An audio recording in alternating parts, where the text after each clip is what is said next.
So you'll find out if you're new what house you're in. You get your T-shirts. We'll have some competitions. I don't know exactly what they're going to look like, but the first festival day there's no poetry. Yes, sir. The first festival day at which there's poetry is Monday, November 2nd. So these poems are going to be due, and that's the first day actually of the second quarter, November 2nd. These poems are going to be due on, what is it, the 29th? Yes. October 30th is a Friday. We don't, and Halloween's on the Saturday. So these poems will be due then, which gives you, let me see, how long does that give you? From today, gives you 1, 2, 3, 4. It gives you 4 weeks from today. No, 4 weeks and 3 days from today. Okay, so you've got a month almost exactly to do these. Now, as it says in the beginning, you have to learn any one of these three. There's one on the front and two on the back. Hopefully, you'll all be competing in your house at least with the Festival Day Poetry. There's also an opportunity for extra credit. So the last day to recite for me is October 29th, the Thursday before the festival day, because there's no school on Friday. Like with the last one, you can recite for me before then, outside of class time, if you don't want to recite in front of everybody. And there are opportunities for extra credit. 3 ways to get extra credit, and they do stack. Actually, there are 4. The 4 ways to get extra credit. Number 1 is if you choose to do this first one, Ulysses. Now, note, it isn't the whole thing. It's only the part in italics, the last third or so. The second way to get extra credit is if you recite by, it says the 25th there. That should maybe be changed. By,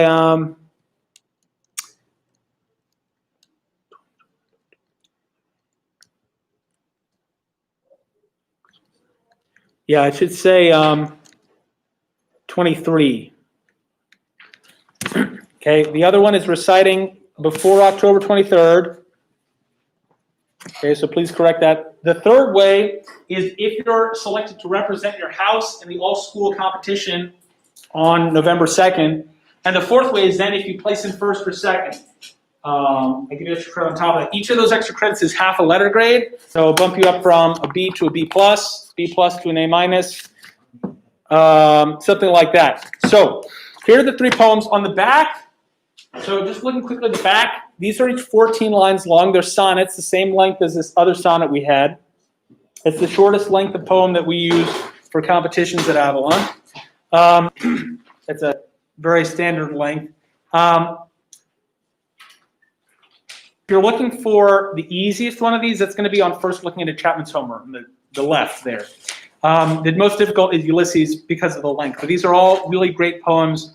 And so I want to introduce each of them briefly today, and I'll read them each out loud. And then until the recitation, each day I'll recite one of them, not all 3. I'll do one, maybe 2. Maybe I'll alternate between these 2 and Ulysses. But they're all well worth being familiar with. So I'll actually start with the third one on here. This is the first 14 lines of the Odyssey, which we're reading, but in a different translation, a translation from about the 17th century by a poet named Alexander Pope. He did a translation of the Odyssey, also the Iliad, into English.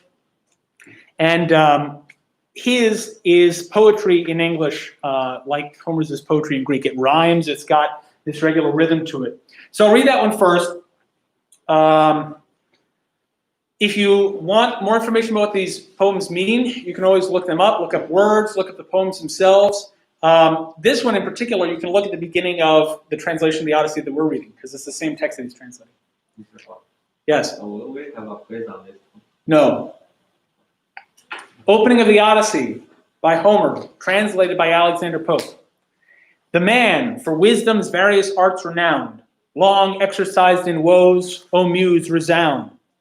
Who when his arms had wrought the destined fall of sacred Troy, and raised her heaven-built wall, wandering from clime to clime, observant strayed, their manners noted, and their states surveyed. On stormy seas unnumbered toils he bore, safe with his friends to gain his natal shore. Vain toils, their impious folly dared to prey on herds devoted to the god of day.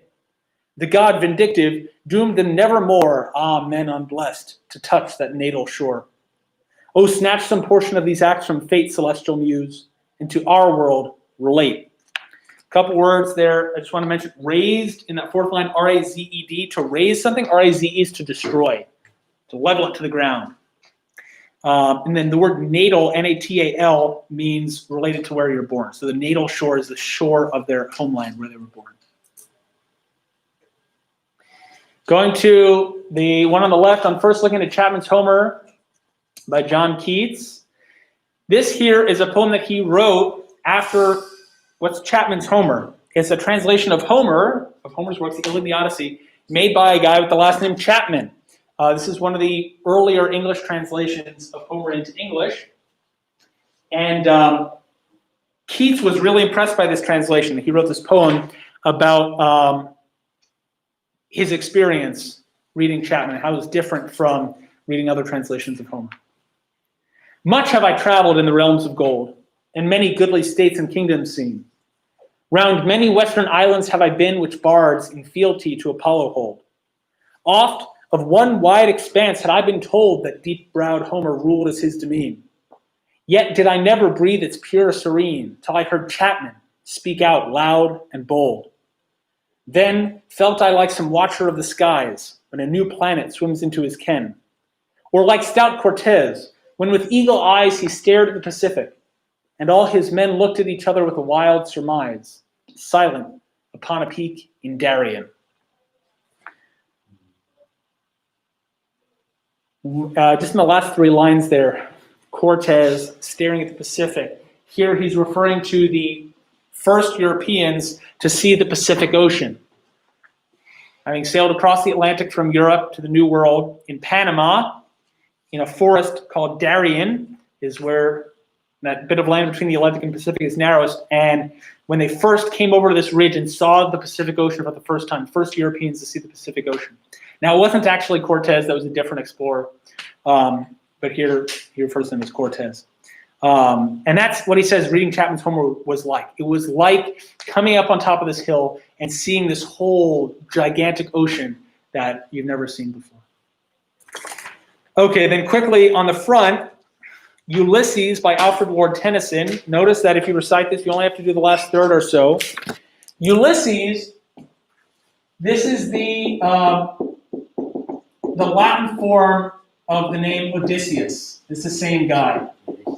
So, for example, when Romans are talking about Odysseus, or actually a lot of poets writing in English also choose to use the Roman names for gods and people in Greek mythology, they'll say Ulysses instead of Odysseus. But it's the same guy. There's two different versions of his name. And this poem is about Odysseus after he's returned home. Part of the legend of Odysseus is that after he finally does make it home, which we'll see in the Odyssey, that he's still cursed or destined or fated to leave his home again at the end of his life, to journey abroad. And there are a couple of different versions of this, but the one that Tennyson is referring to here is that Odysseus set sail across the ocean. The Greeks, all of their sailing pretty much was done within the Mediterranean Sea between Africa and Europe, and they knew about the ocean, but they very rarely sailed into it. It's much wilder, much larger. And so here, this legend that he sailed into the west until he reached the edge of the world and was lost forever. That's what he's referring to here. So Odysseus at the end of his life, looking back on that and looking forward to this journey he's going to make. So Ulysses, this is my personal favorite of these three. Ulysses by Alfred Lord Tennyson. It little profits that an idle king by this still hearth among these barren crags, matched with an aged wife, I meet and dole unequal laws into a savage race that hoard and sleep and feed and know not me. I cannot rest from travel.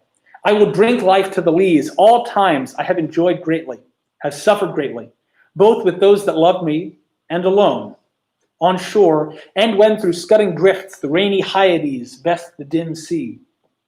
I am become a name, for always roaming with a hungry heart, much have I seen and known, cities of men and manners, climates, councils, governments, myself not least, but honored of them all. And drunk delight of battle with my peers, far on the ringing plains of windy Troy. I am part of all that I have met. Yet all experience is an arch, wherethrough gleams that untraveled world, whose margin fades forever and forever when I move. How dull it is to pause, to make an end, to rust unburnished, not to shine in use, as though to breathe were life. Life piled on life were all too little, and of one to me little remains. But every hour is saved from that eternal silence, something more, a bringer of new things. And vile it were for some 3 suns to store and hoard myself in this gray spirit yearning and desire to follow knowledge like a sinking star beyond the utmost bound of human thought.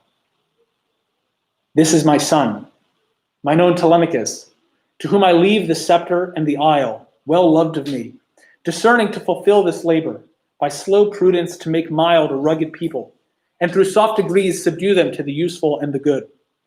Most blameless is he, centered in the sphere of common duties, decent not to fail in offices of tenderness, and pay meet adoration to my household gods when I am gone.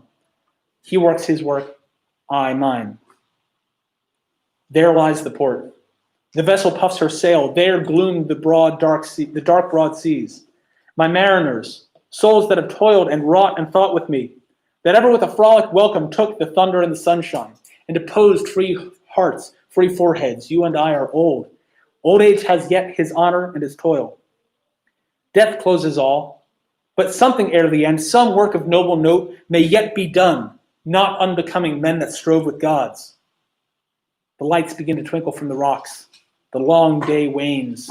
The slow moon climbs. The deep moans round with many voices. Come, my friends. 'Tis not too late to seek a newer world. Push off, and sitting well in order, smite the sounding furrows. For my purpose holds to sail beyond the sunset and the baths of all the western stars until I die. It may be that the gulfs will wash us down. It may be we shall touch the happy isles and see the great Achilles whom we knew. Though much is taken, much abides. And though we are not now that strength which in the old days moved earth and heaven, that which we are, one equal temper of heroic hearts, made weak by time and fate, but strong in will to strive, to seek, to find, and not to yield. All right. All 3 of these are really well worth knowing, especially Ulysses and Chapman's Homer. The opening of the Odyssey is good to be familiar with because it's the most famous part of the Odyssey. But yeah. All right. Anyway, and when we get back to these, come back to them on future days, I'll talk a little bit more about some of the vocab here and what the poets are emphasizing. One other thing you can do with these poems that I recommend doing is listen to them, not just when I'm reciting them, but you can find recitations of these online. Listen to other people recite them. Try to really get a sense for the words, get the feel of it. All right, that's enough of that. Questions about these poems? But when they're due, you have just over 4 weeks. There should be lots of time, especially if you're doing one of these shorter ones. Yeah, that's about that.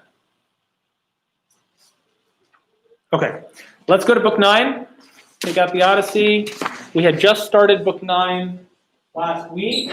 Remember here, Odysseus is on the island of Phaeacia at this banquet that they're holding for him. And they've asked him to tell his story. So he started by introducing himself. Odysseus, where he's from, who his father is, and he starts from the end of the Trojan War, his journeys from Troy to get home. Once he leaves Troy, quick recap from last week. Where does he first go? To this island. Anyone remember what it's called? Or who the people who live there are? Where's it go? Take a look. Look at your notes. Look at the question sheet. Look at the book. One of those.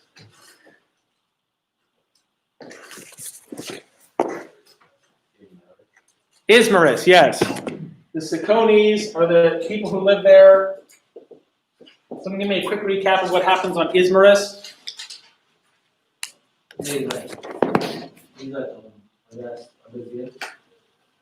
He's what?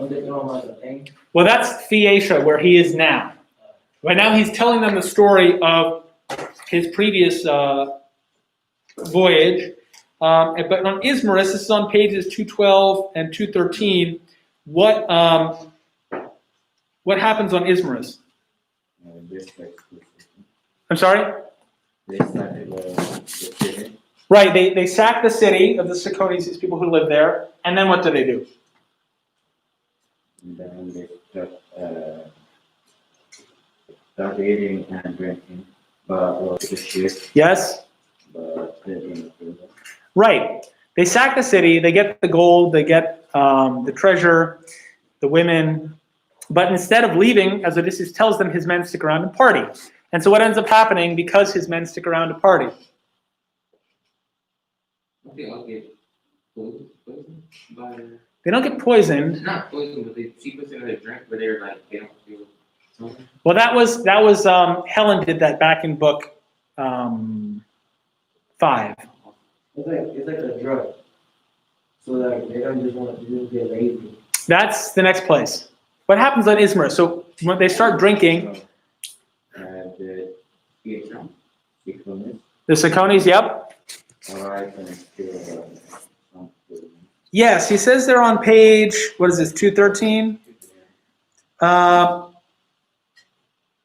all the while, this is line 54, the Sicones sought out other Sicones, called for help from their neighbors living inland, a larger force and stronger soldiers too. So while his men are there partying on the beach, the Sicones, whose city was just destroyed, come, go looking for reinforcements, and then end up fighting Odysseus' men on the beach. And he loses some men there. The mutinous fools. Odysseus' first reference to his crew doing something. He calls them mutinous fools. Not only are they fools, but they're mutinous. They rise up against the person who is supposed to be telling them what to do, looking out for them. What was that? Yeah, sort of. And Odysseus is always presented as being clever and thoughtful, wise, tricky, sneaky. But here, his men, they're careless. Right? You're in this place you've never been before. You just made enemies by destroying the city and taking their money and their women. And now you're just going to hang around there partying? Probably not the best idea.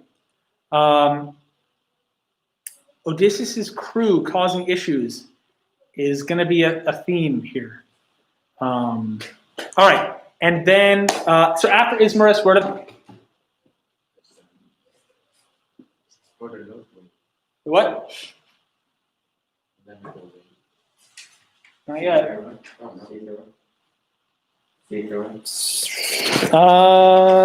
is... No, Cythera is one of the places that they passed by. This is after that storm. So there's a storm after they leave Ismaris. And where do they end up after this storm? The next group of people that they see. Known for their diet. Something in particular that they enjoy to consume.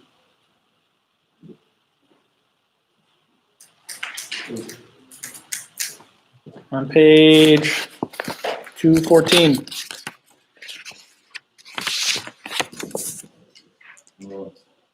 The land of the lotus eaters. Yes, the lotus eaters, the land of the lotus eaters.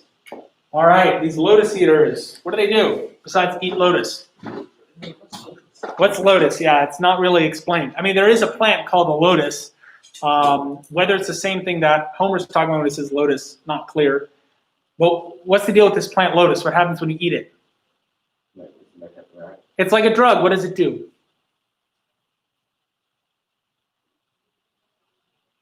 Does it make them really hyped up? Does it make them see weird things? What does it do to them, this drug?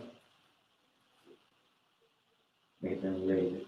It makes them lazy. and not care about anything. It's delicious. Any crewman who ate the lotus, this is line 105 or 106, any crewman who ate the lotus, the honey sweet fruit, lost all desire to send a message back, much less return. Their only wish to linger there with the lotus eaters. Grazing on lotus, all memory of the journey home dissolved forever.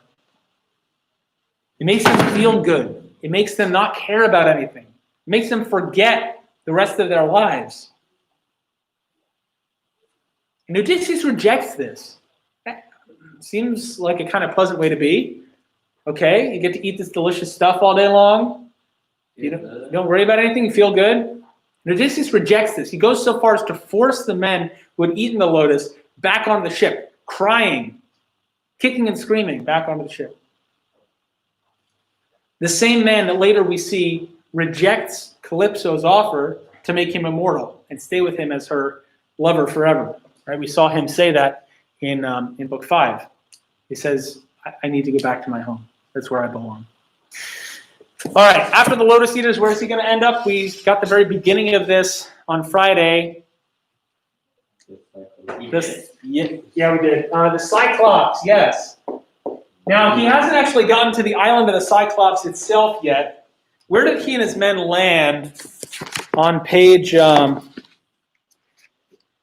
is it, 215?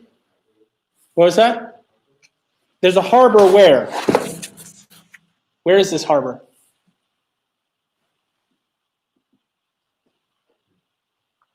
They're not actually at the Cyclops Island. Where are they?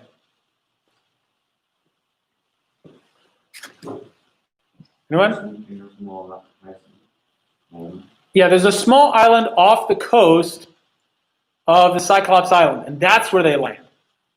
It's a very rich place, lots of wild goats for them to eat, wild plants.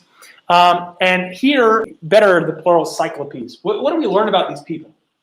What does he tell us about them? He tells us about them at the top of 215, Cyclops. What do they do or what do they not do? They never plant their own hands. Right, they don't plant things. They don't have agriculture.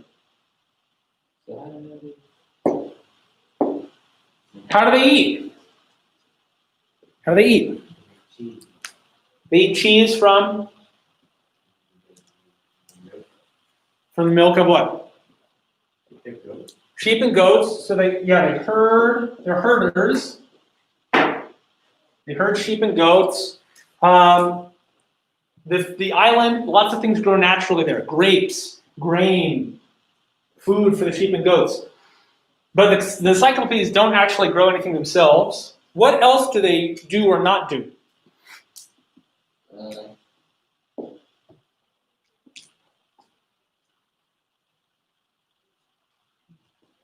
They have no meeting place for council. No meeting place for council. They don't have any kind of society, any kind of government. On the mountain peaks, they live in arching caverns, each a law to himself, ruling his wives and children, not a care in the world for any neighbor. No government, no laws. They don't go anywhere. They don't see each other. So on the one hand, it seems like they've got this kind of good life, right? That there's lots of food. They don't need to do any work for it. But what are they missing? They're missing interaction.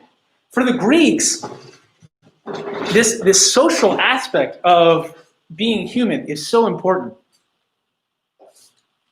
If you're human for the Greeks. Aristotle, you guys know who Aristotle is? Yes? You heard of the name? Greek philosopher? Yeah. All right, so Aristotle, he wrote a lot of different works. One of them is called the Politics. And in the beginning of the Politics, in the very beginning, he says that man is a political animal. What does that mean? It means man is the sort of animal that lives together in a society. The word political for the Greeks doesn't mean like political parties. It means referring to having this common life in a city together. That's what people do. We form groups. We do things together as a team. We have certain expectations of each other. And that's what the Cyclops is missing, but that's what these people are missing. Now, Odysseus doesn't tell us about how they're huge, how they're ugly, how they've got this big one big eye. No, the first thing he tells us about them is that they're lawless. The Greek word for law also means custom, tradition. They don't have traditions. They don't have a way of life. They just sort of exist and eat and make babies and die.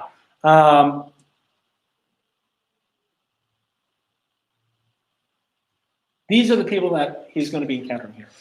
All right.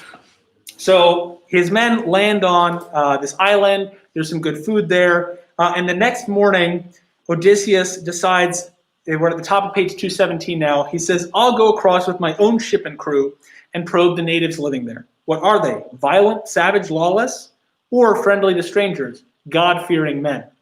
Right? Those two go together. Friendly to strangers and God-fearing. Zeus, the king of the gods, protects visitors to places. So he and his men are going to go over. He's curious. He doesn't have any need to go there. There's lots of food on this island that they landed on, but he chooses to anyway.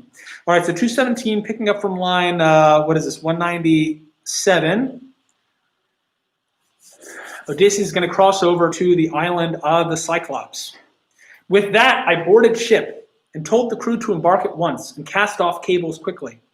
They swung aboard. They set the oars in ranks and in rhythm turned the water white with stroke on stroke. But as soon as we reached the coast I mentioned, no long trip, we spied a cavern just at the shore, gaping above the surf, towering, overgrown with laurel. And here big flocks, sheep and goats were stalled to spend the nights. And around its mouth a yard was walled up with quarried boulders sunk deep in the earth, and enormous pines and oak trees looming darkly. Here was a giant's lair, in fact, who always pastured his sheep flocks far afield and never mixed with others. A grim loner, dead set in his own lawless ways. Here was a piece of work by God, a monster built like no mortal who ever supped on bread. No, like a shaggy peak, I'd say, a man-mountain rearing head and shoulders over the world. Now then, I told most of my good trusty crew to wait, to sit tight by the ship and guard her well, while I picked out my dozen finest fighters, and off I went. But I took a skin of wine along, the ruddy, irresistible wine that Maron gave me once, Euanthes' son, a priest of Apollo, lord of Ismarus, because we'd rescued him, his wife and children, reverent as we were. He lived, you see, in Apollo's holy grove. And so in return, he gave me splendid gifts. He handed me 7 bars of well-wrought gold, a mixing bowl of solid silver, then this wine. He drew it off in generous wine jars, 12 in all unmixed, and such a bouquet, a drink fit for the gods. 218. No maid or man of his household knew that secret store, only himself, his loving wife, and a single servant. Whenever they'd drink the deep red mellow vintage, 20 cups of water he'd stir in one of wine, and what an aroma wafted from the bowl, what magic, what a godsend. No joy in holding back when that was poured. Filling a great goat skin now, I took this wine, provisions too in a leather sack. A sudden foreboding told my fighting spirit I'd soon come up against some giant, clad in power like armor plate, a savage deaf to justice, blind to law. What does Odysseus bring with him when he leaves the boat? Why, he brings some food, because he doesn't know what he's going to find, and he brings some wine. Why does he bring wine? Why wine? Why would he bring wine? What's it good for? It's good to drink. The Greeks, so remember the ancient world, they don't have a lot of the things that we have. They don't have bottled water. They don't have tap water even. Water is, water in a stream, things like this, not always very safe to drink. Wine and other kinds of alcohol, on the other hand, the process of fermentation, when the alcohol is produced, it kills anything dangerous that might be living in it.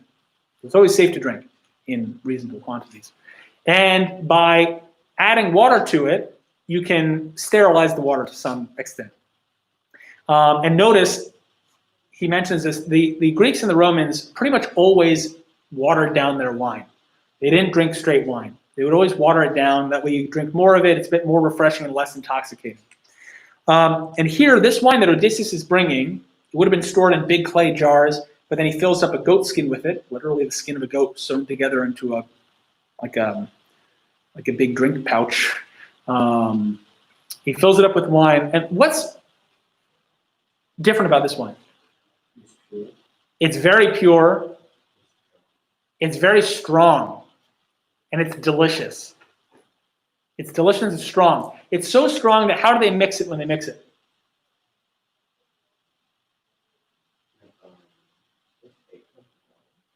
Stronger than that. 20 cups of water to 1 cup of wine is how much they water it down when they drink this stuff. That's how strong it is. It is potent. And when the Greeks and the Romans had these parties, they'd have mixing bowls. You can think of them sort of like punch bowls, called a crater. That's where we get our word from. And you can see some of these at museums. They're gigantic, some of them. I mean, like this large across and this tall. And they hold dozens of gallons of a mixture of water and wine. And so there would be one guy, a slave called the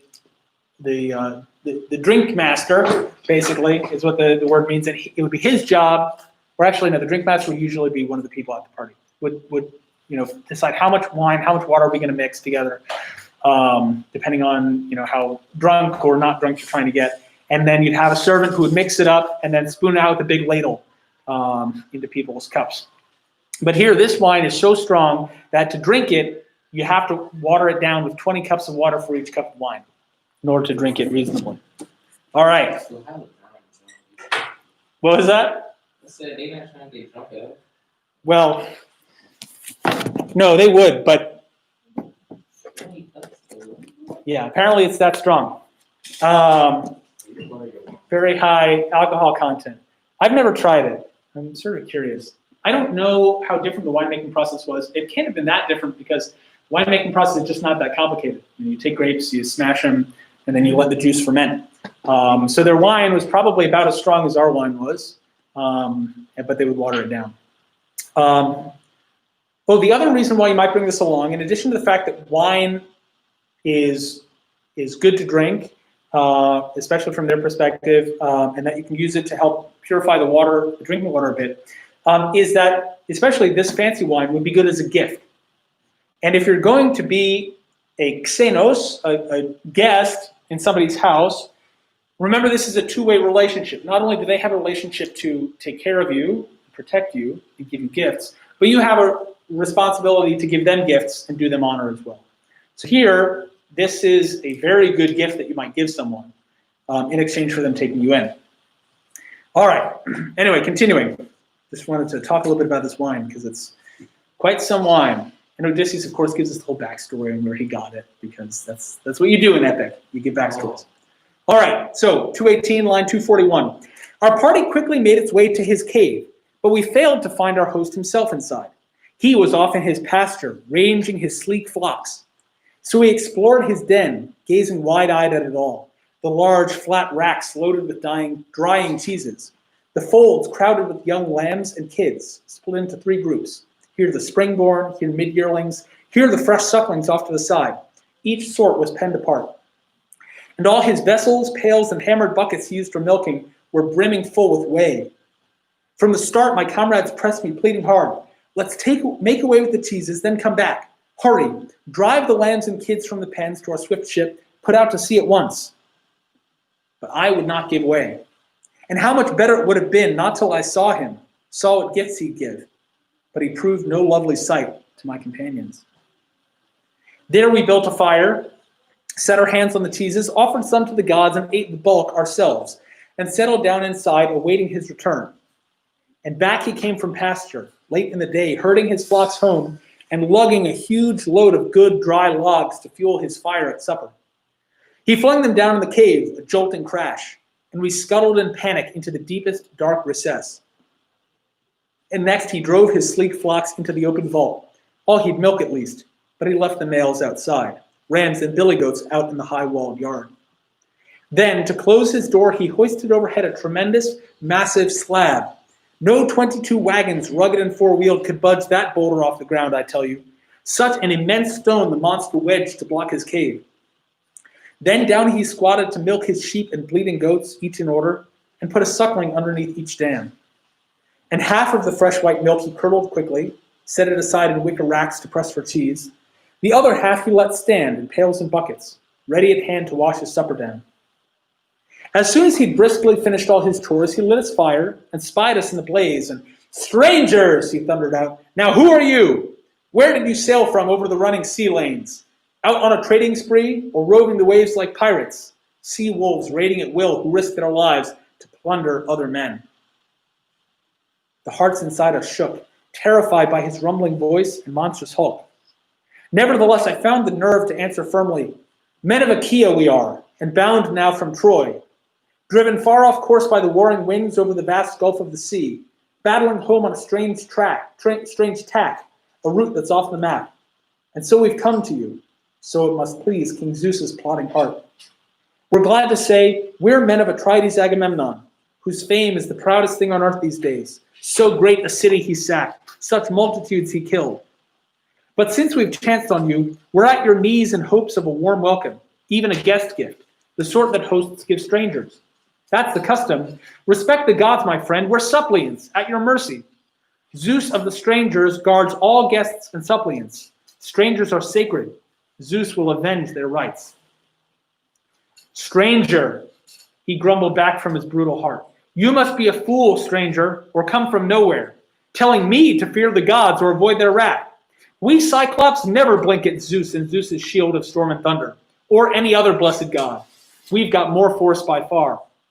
I'd never spare you in fear of Zeus's hatred, you or your comrades here, unless I had the urge. But tell me, where did you moor your sturdy ship when you arrived? Up the coast or close in?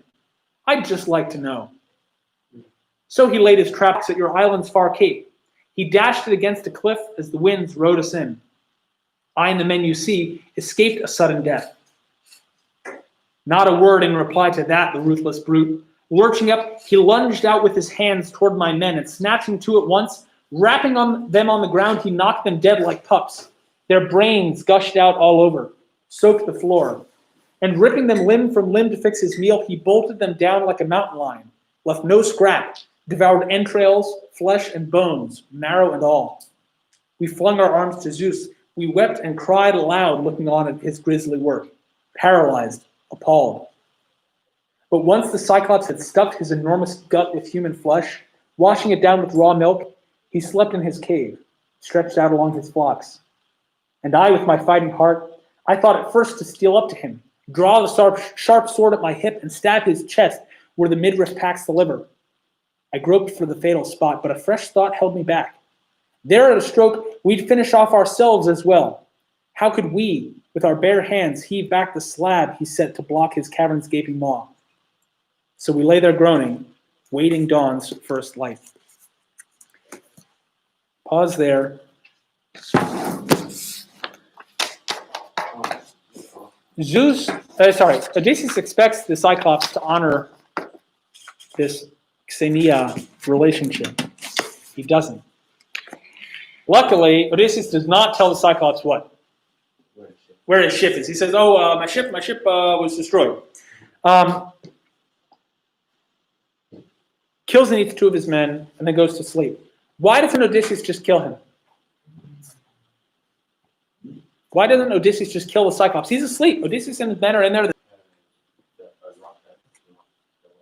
Right, the Cyclops lives in a cave that he uses a giant boulder to close up. He uses that as a door.